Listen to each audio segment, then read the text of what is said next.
Mga kababayan, Assalamualaikum warahmatullahi wabarakatuh.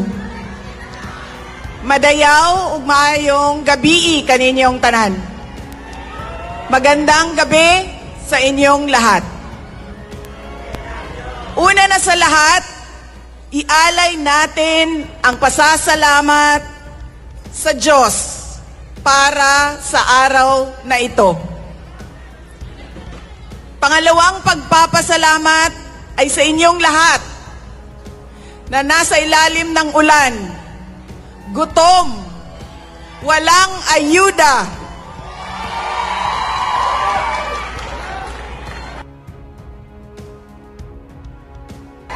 hindi pumasok sa trabaho.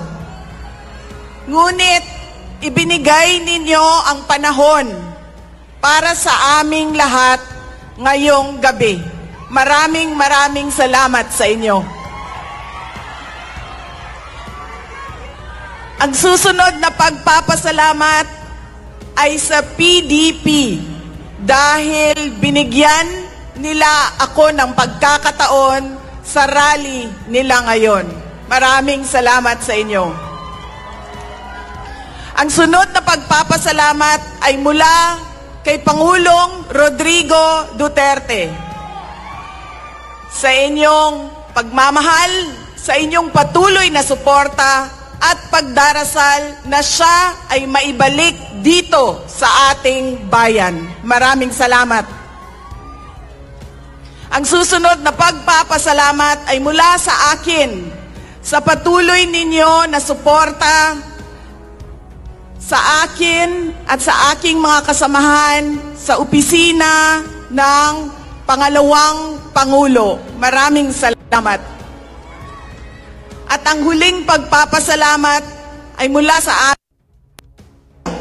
Dako kaayo ang amuang utang nga kabubuton kaninyong tanan sa oportunidad na ginahatag ninyo kanamo nga makaserbisyo sa atuang nasod. Daghan salamat. Ang pwesto na kinatatayuan ko ay hindi para sa akin. Ito ay para sa Pangulong Rodrigo Duterte. Pero tinawag ako ng tadhana dahil kinidnap ang tatay nating lahat.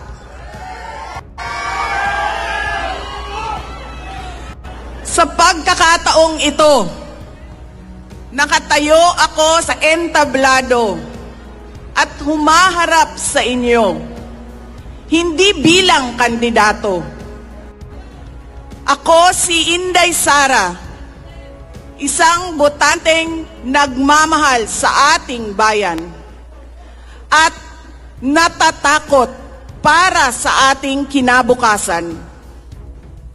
Mga kaigsuunan ko, iniibig ko ang Pilipinas. Iniibig ko kayong mga Pilipino.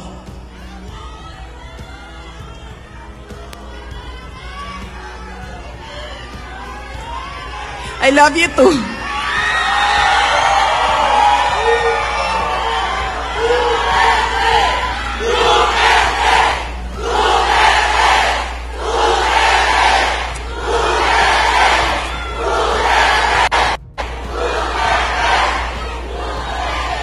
This election will decide the future of our country.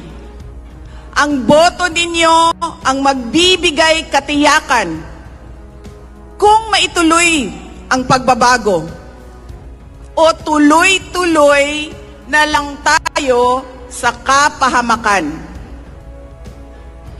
Filipinos deserve better. Nagpapasalamat ako dahil nandito pa rin kayo at nakikinig sa akin sa kabila ng kaliwat kanan na paninira nila. In the past months, my name and my family's name have been dragged through the mud. I have repeatedly said it before, and I will say it again now. I am not the problem of this country.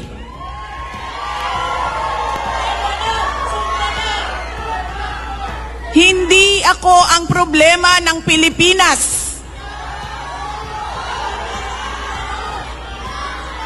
Hindi Duterte ang problema ng Pilipinas.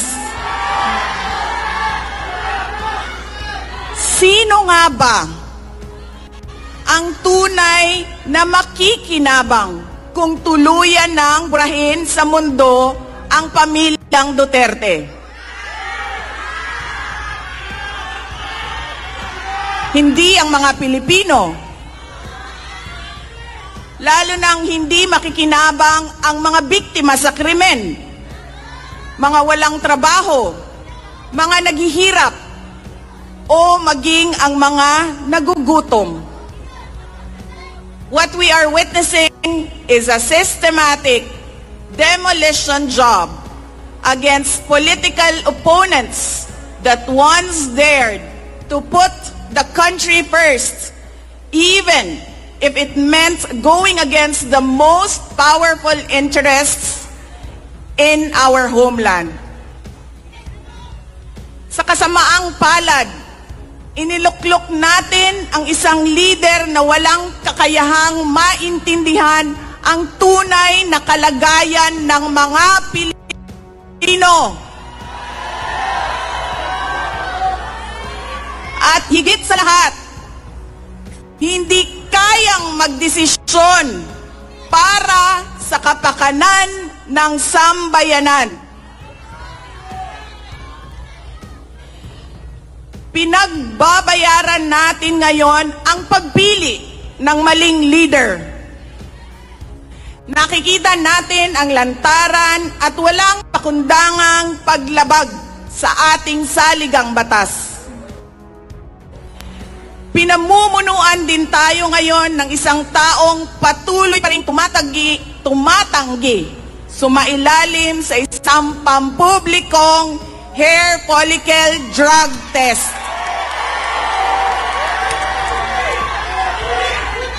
At nagsinungaling sa 20 pesos ang bigas. Ang masakit pa, nakuha nilang kidnapin ang dating Pangulo at dali-dalian nilang itinapon sa ibang bansa upang litisin ng mga dayuhan. Ngunit, higit pa sa mga kabiguang ito ay isang mas malalim na pambabastos at panghiinsulto sa ating mga Pilipino. Iniinsulto nila tayo sa paggamit ng ayuda upang bilhin ang boto ng mga tao. Ang ayuda ay hindi naman likas na masama. Sa katunayan, marami ang natulungan ito noong panahon ng pandemya. Ngunit, kapag ginamit ito para manipulahin kayo at pagsamantalahan ang inyong kahirapan upang manatili sila sa kapangyarihan, nagiging sandata ito ng pang-aabuso. Again, Filipinos deserve better. We must return to long-term, concrete programs, not short-term dole-outs that are being abused by those in power. Ang kailangan ng Pilipino ay isang mabisang food security program. Isang programa na tutugon sa problemang pinakamalapit sa bituka, ang gutom. Ang kailangan ng Pilipino ay isang modernong hybrid education system na nakasandal sa pagtuturo ng disiplina at pagmamahal sa bayan. Ang kailangan ng Pilipino ay isang tunay na universal healthcare system na tutugon araw-araw sa lahat ng health centers at hospitals at hindi lamang sa mga supporters ng politiko. Ang kailangan ng Pilipino ay matibay na infrastruktura. Let us build into the future. Ang kailangan ng Pilipino ay oportunidad sa hanap buhay at trabaho dito sa loob ng ating bayan. Masakit sa kalooban nating lahat ang kalagayan ng maraming nating OFWs na malayo sa kanilang mga mahal sa buhay. At higit sa lahat, ang kailangan ng Pilipino ay peace and order. Kailangan nating ganap na puksain ang kriminalidad, illegal na droga, terorismo, at insurgency sa pamamagitan ng makatotohanang non-partisan Philippine National Police na suportado ng ating sandatahang lakas. Kinahanglan undangon nato ang batasan sa pagpili sa mga kandidato nga gikan sa political dynasty.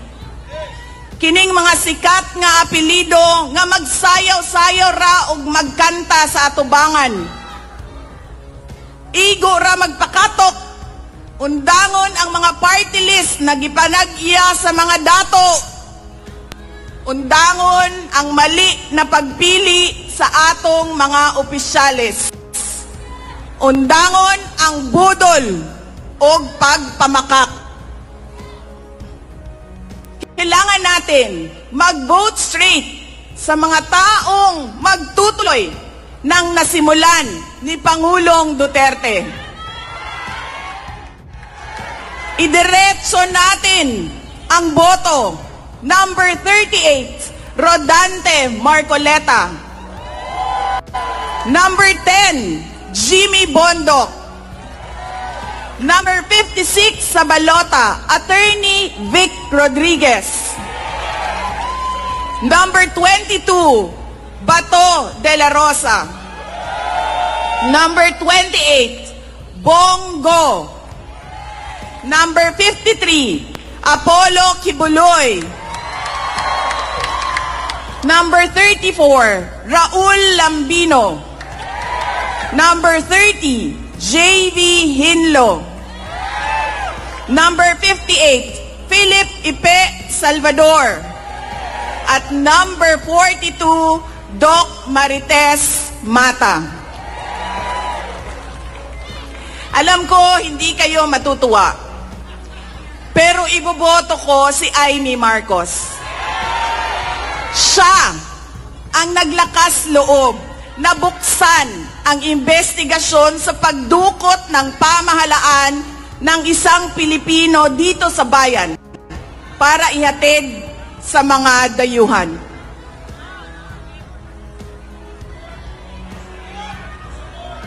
Iboboto ko rin si Camille Villar dahil sa kanyang karanasan bilang mambabatas sa House of Representatives na makakatulong sa isang tunay na pagbabago sa Senado. Hindi ako mapapagod na sabihin ito. We Filipinos deserve better. Tunay na kapayapaan at kaunlaran na hindi lamang para sa iilang politiko at mayayaman. Kaya sa May 12, kailangan natin maging mapagmatyag. May mga ulat at bulong-bulungan na may mga kumikilos na sa iba't ibang parte ng ating bansa. Mga babala na maaaring nagsisimula na ang malawakang dayaan sa halalan na ang alyansa. Ang binuong alyansa ay isang mapanganib na pagsasanib puwersa ng isang administrasyong walang kakayahan, mga elitistang liberal, at mga tinaguriang makabayan na ang tunay na hangarin ay manatiling mahirap ang taong bayan. Isang alyansa na handang ibalik tayo sa kadiliman ng narco-politics, sa bangungot ng Typhoon Yolanda, kung saan ang mga Pilipino ay iniwan sa ulan, sa gutom, at sa kawalang malasakit. Ito ang alyansang muli nais nating alipinin gamit ang kahirapan, kasinungalingan at kapangyarihan. Sa May 12, bumoto tayo ng may buong dangal. Bumoto tayo ng may tapang. Let us show the world that no amount of vote buying or cheating can suppress the fury burning in our hearts. Time and again, you have heard me say, God save the Philippines. Ngayong Lunes, bumoto tayo ng diretso and let us all save the Philippines. Ako si Inday Sara Duterte, isang botante. Syukran.